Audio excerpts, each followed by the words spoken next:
자, 그러면 생물 다양성과 유지 파트 몇 문제씩 골라서 45번부터 시작하도록 하겠습니다.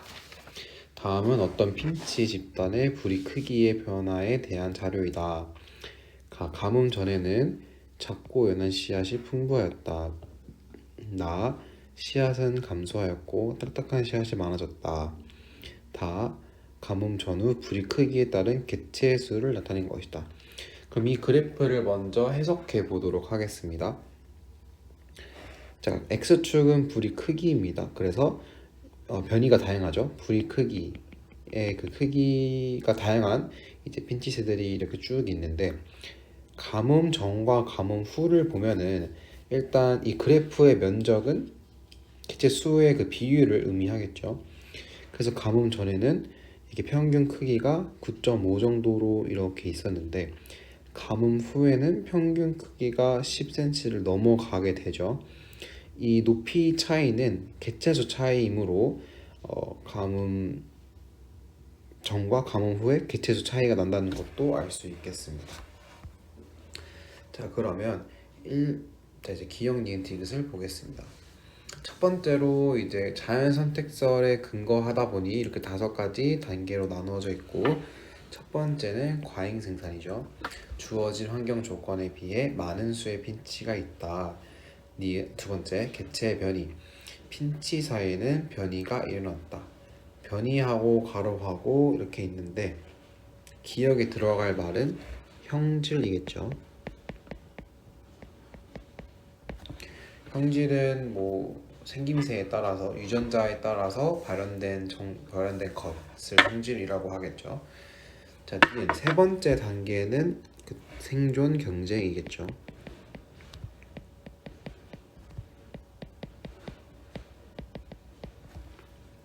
그래서 핀치들은 한정된 씨앗 먹이를 두고 경쟁을 한다. 생존 경쟁을 한다. 네 번째는 자연 선택입니다.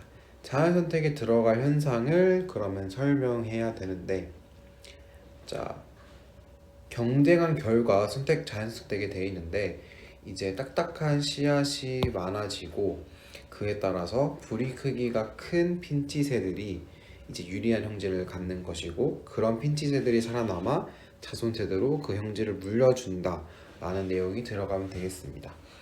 그러면 한번 간단하게 써보면, 생존에 유리한 형질을 지닌 핀치가 살아남아 자손 세대로 그 형질을 물려준다.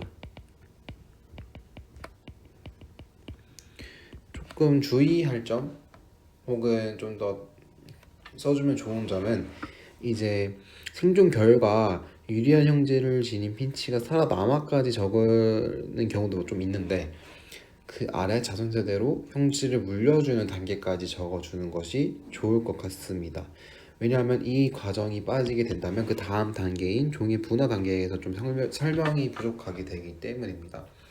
그래서 마지막에는 종의 분화 단계에서 이제 오랜 시간 자연 선택이 반복되어 기존의 종과 다른 새로운 종, 형질 차이로 인해서 새로운 종이 출현하게 되는 것입니다.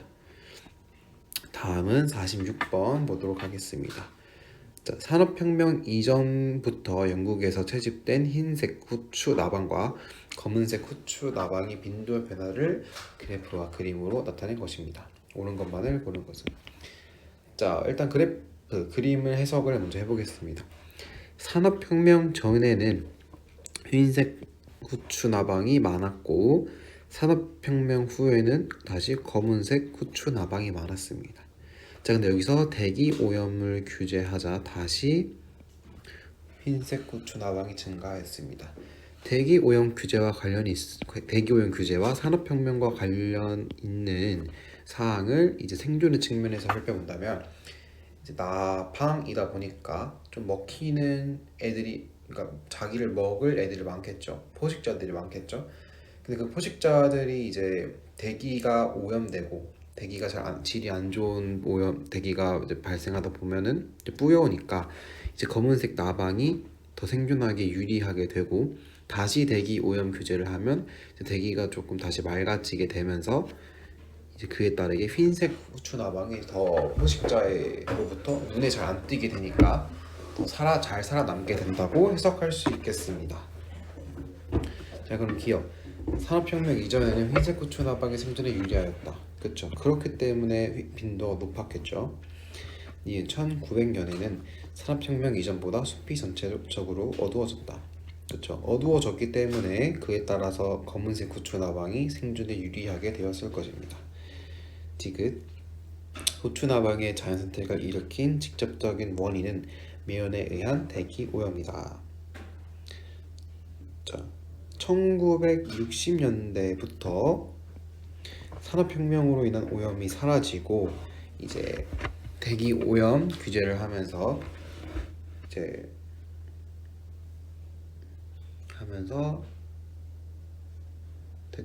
다시 흰색이 증가했는데, 이를 통해서 자연선택을 일으킨 직접적인 원인은 매연에 의한 대기 오염이라고 이제 생각할 수 있겠습니다.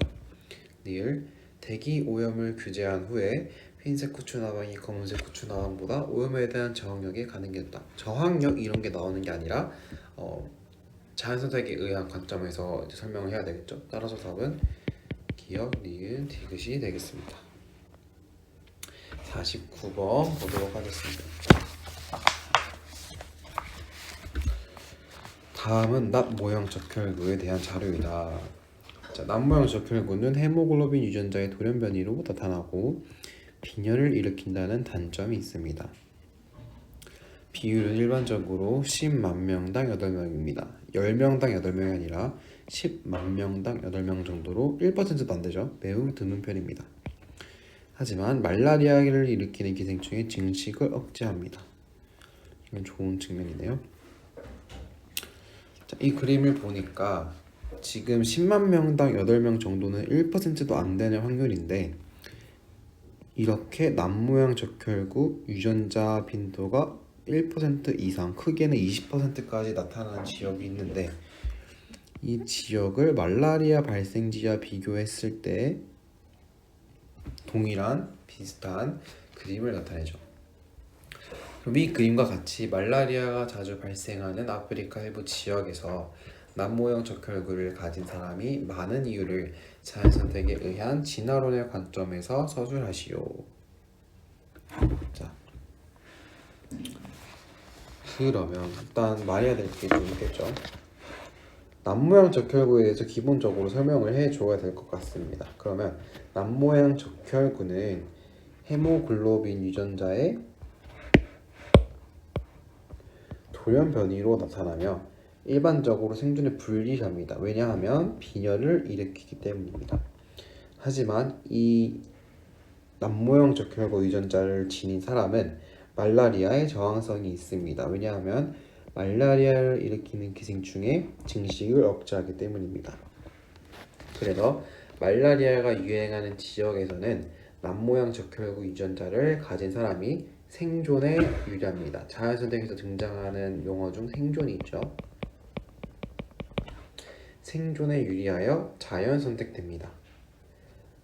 말라리아 그러다 보니까 이제 말라리아 발생지에서는 남모양 적혈구 유전자 빈도가 높게 나타난다.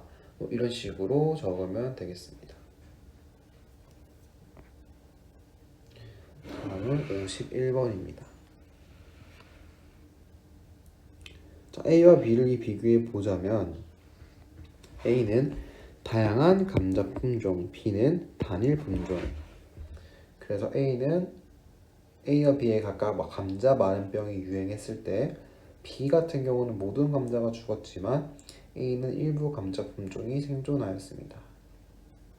자, 이때 위와 같은 결과의 차이는 생물 다양성 3요소 중 어떤 요소와 가장 관계가 깊은지 쓰시오. 자, 종 다양성이라고 한다면 여러 종이 있는 것이죠. 그리고 유전적 다양성은 하나의 종 안에서 이제 여러 유전자가 있는 것이죠. 지금 이것은 감자 마른병에 취약한 품종이 있을 것이고, 감자라는 하나의 종 안에서 감자 마른병에 취약하지 않은 저항성이 있는 감자들이 또 있는 것이죠. 그렇기 때문에 종 다양성이 아닌 유전적 다양성이라고 할 수 있겠습니다. 감자라는 하나의 종인 동일한데 그 안에서 감자의 유전자가 다른 것이기 때문이죠. 또 전문적으로 말하자면 이제 형질의 차이가 나타나는 것이기 때문에 유전적 다양성이라고 하시면 되겠습니다. 52번 보도록 하겠습니다. 가은아 중 종 다양성이 높은 것을 고르고 그렇게 판단할 까닭을 서술하시오. 자, 종 다양성은 두 가지 조건이 필요하죠. 종의 개수가 많아야 하고 고르게 분포하는 것이 종 다양성이 높은 것입니다.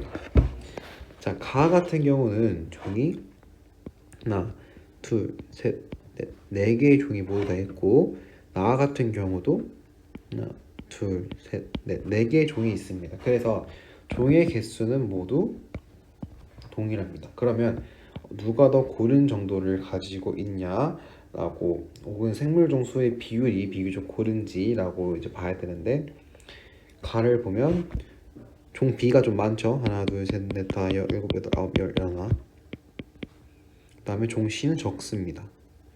종 D는 하나밖에 없고 종 A가 6개로 있습니다. 이게 편차가 심하죠. 하지만 종 나를 보면은 하나, 둘, 셋, 넷, 다 6개, 하나, 둘, 셋, 넷, 4개, 하나, 둘, 셋, 넷, 4개, 하나, 둘, 셋, 넷, 다 6개. 이렇게 좀 고른 비율을 가지고 있기 때문에 종 다양성이 높은 곳은 나이다 라고 쓰면 되겠습니다.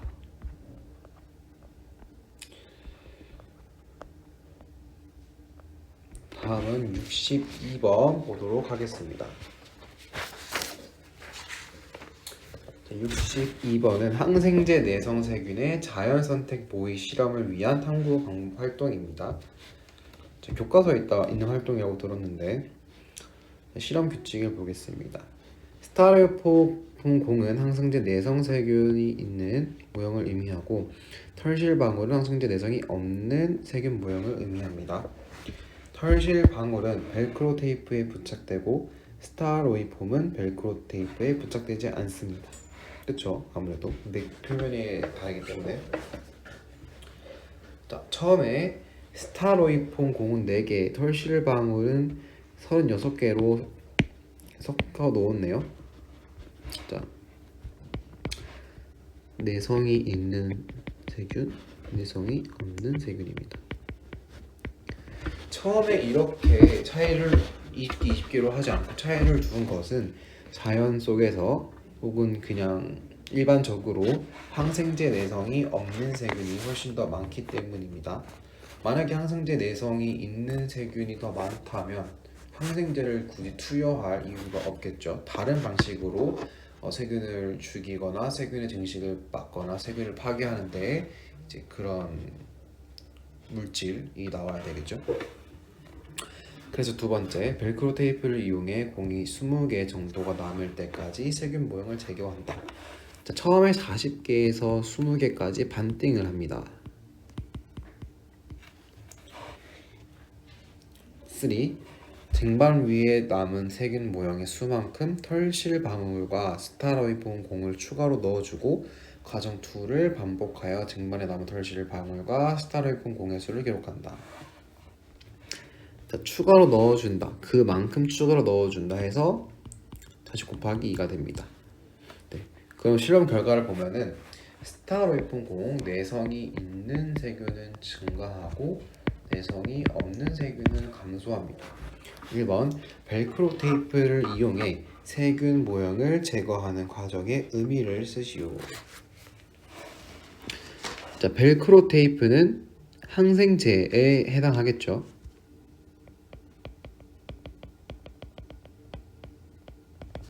따라서 항생제를 라는 단어가 들어가야 되겠고, 항생제에 의해 세균이 파괴되는 것 혹은 제거되는 것에 해당한다 라고 쓰면 되겠습니다. 이때 뭐 세균이 제거될 때 뭐 내성이 없는 세균만 제거한다, 뭐 내성이 있는 세균만을 제거한다, 뭐 이런 식으로 쓰지 말고 그냥 세균이 제거되는 것이라고 쓰는 것이 가장 좋겠습니다. 두 번째, 쟁반에 남은 모형 수만큼 세균 모형을 더 넣어주는 과정의 의미에 대해서 수라시오. 자, 이 세 번째 단계죠. 곱하기 2를 할 때 막무가내로 랜덤하게 넣는 것이 아니라 남은 세균의 모형 수만큼 증식하는 과정이죠. 자, 지금도 말했는데 증식의 과정이라고 보면 되겠습니다. 따라서 살아남은 세균이 증식 또는 자손을 남기는 과정이라는 말을 써주면 좋겠습니다. 다음으로는 72번 보도록 하겠습니다. 표는 배양 중인 어떤 세균 무리에서 T1에서 T4일 때 세균 A와 B의 비율을 나타낸 것이다. 시간은 T1에서 T4로 흘렀으며 세균 무리에 항생제가 처리되었다. A와 B는 각각 항생제의 내성이 있는 세균과 없는 세균 중 하나이다.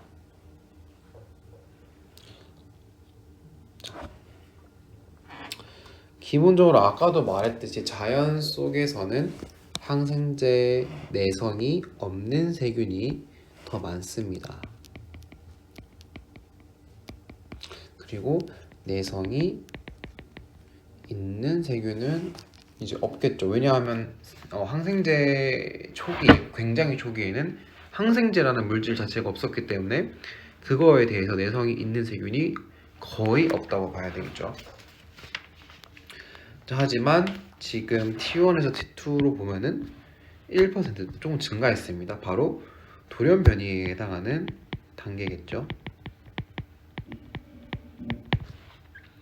자, 그래서 핵산의 염기 순서 변화가 일어난 구간은 T1에서부터 T2라고 쓰면 되겠습니다. 기존에 없던 형질을 가진 A 세균이 등장한 것이죠. 2번, A와 B 중 항생제 내성이 있는 세균은 어느 것인가? 자, 아까로 봤었는데 A가 되겠죠.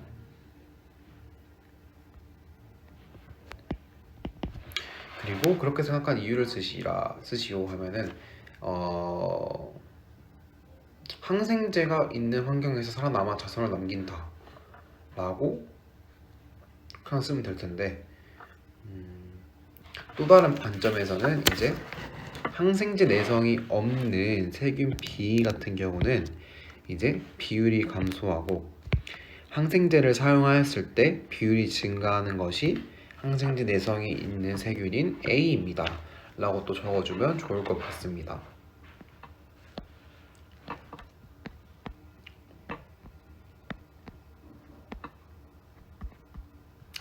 그 다음에는 79번 보도록 하겠습니다. 생물 다양성에 관한 문제이다. 다음 물음에 답하시오.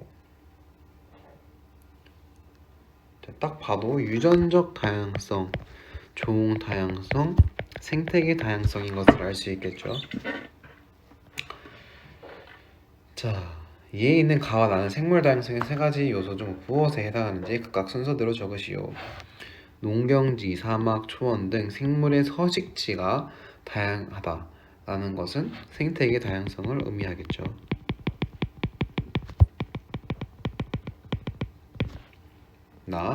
무당벌레는 겉날개의 색과 반전 무늬가 개체마다 다르다.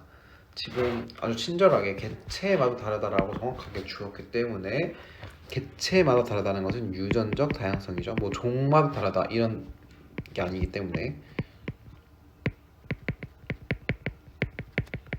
유전적 다양성 쓸 때 뭐 유전자 다양성이라고 쓰지 않도록 주의하면 좋겠습니다. 그래서 2번, 면적이 같은 서로 다른 지역 기업과 니은에 서식하는 식물 종과 그 개체 수를 나타낸 것이다. 식물 종 다양성은 기업과 니은 중 어느 지역에서 더 높은지 적고 그 이유에 대해서 서술하시오. 자, 총 개체 수는 동일합니다. 그리고 종의 개수도 동일합니다. 5개이죠.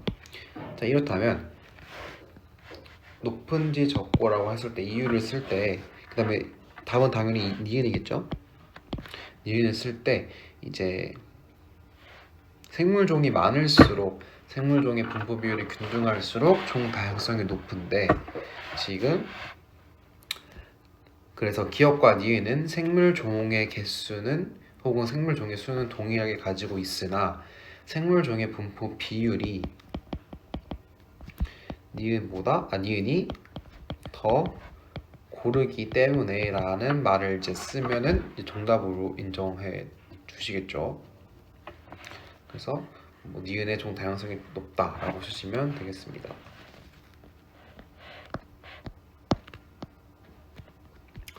82번 보도록 하겠습니다. 칸은 다여인의 진화설에 의한 진화 과정을 나타낸 것이고 나는 기린이 어떻게 긴 목을 갖게 되었는지를 나타낸 것이다. 자, 기본 지금 단어만 나왔네요. 처음에 과잉 생산이 되었고 두 번째로는 개체 변이입니다. 그 다음에 이제 다양한 변이들을 가진 개체들이 생존에서 경쟁을 하고 그 결과 바로 자연 선택이 되죠.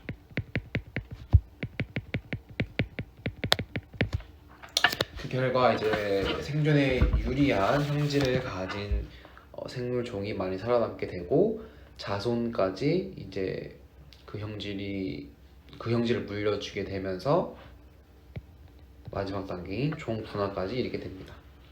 2번 기린의 목이 긴 이유를 다음 용어를 모두 사용하여 서술하시오.